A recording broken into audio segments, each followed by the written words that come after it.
Anyway, hello fellow coin and banknote collectors. Now this is the second time I started this video because I showed an address which I shouldn't have actually showed. So today we've got some new items. And what I've done is I scribbled out the address. So the first one is actually a Hong Kong banknotes. This was from the Charter Bank. It's called a Standard Charter now. And as you can see, it's actually quite creased. I actually got this for $5, but this one's actually a pretty scarce issue, and it's from 1970-75 because it doesn't have a date on it. And this one has the Chartered Bank building, coat of arms, and it has like it's hard to tell when it's actually this dirty, but Britannia in a watermark, and on this side it actually has the Kowloon. So this is actually. Can you actually see? Yeah, you can see the actual ships docking at the wharf. And on this side, you can see Hong Kong Island. So this is actually quite a scarce issue. I'm not too sure if this will actually be worth more than $5, but it's just a gamble you need to take. Then we have some more items. So if we have a look, oh yeah.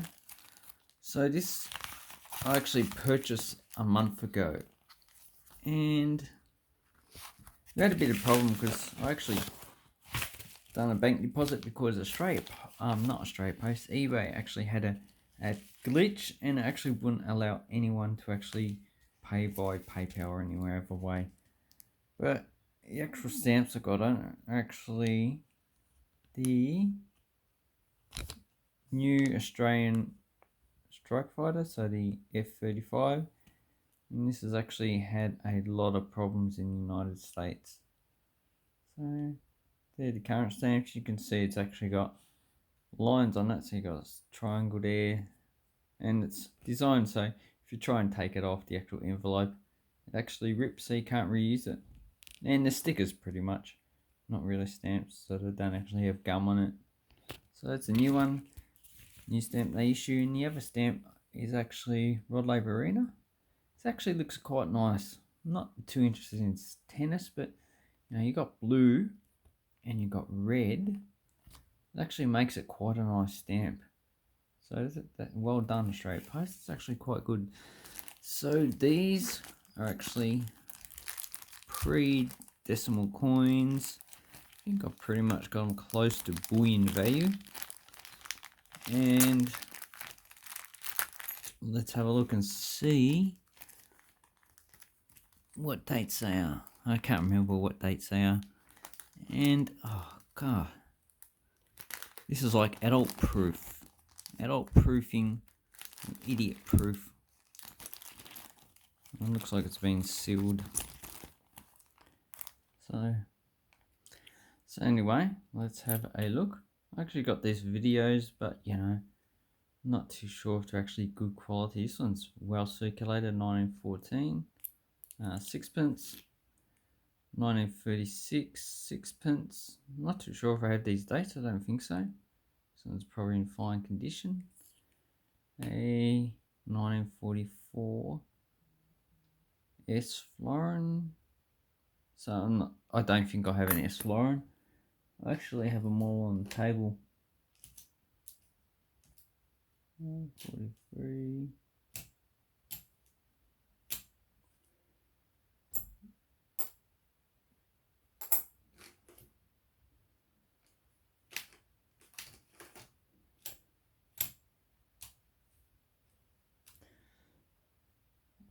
Okay, so I don't seem to have any 1944s. I thought I did have some. So that one is, I think about $12 or $13 bullion value. So that's actually nice. And we've got some more sixpence. So this one is 26. Not too sure if there's any errors. These are probably fine, very good condition. 21 and 1911. So probably has a low mintage. Then I have a 1941. So I think this is under 10 million. Can't remember off my hand, but it's a coin I don't have as well. So those ones actually go into the collection after I make videos.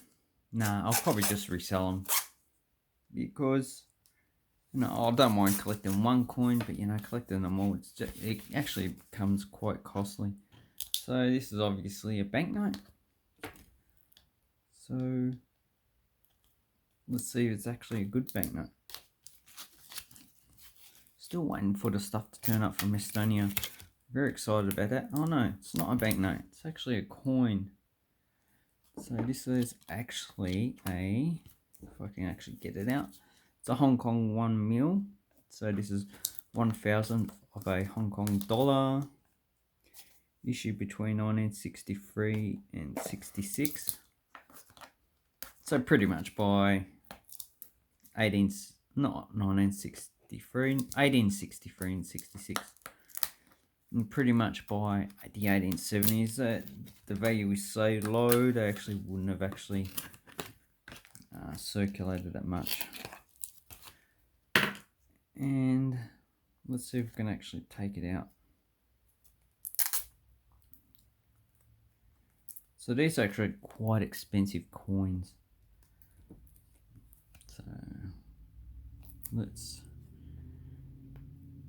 take the actual plastic off. So here's the actual coin. Try and keep my fingers out of the way. Maybe I'll put it back in the actual cover, so you can actually see it a lot better. Okay. No, it's not going to work. So I actually need the light. And no, this is too much stuffing around. Anyway, so as you can see, it has the crown, 1 mil VR, Victoria Regina, 1865, and on the other side we actually have Hong Kong up the bottom. So we have Hong Kong Yat-sen.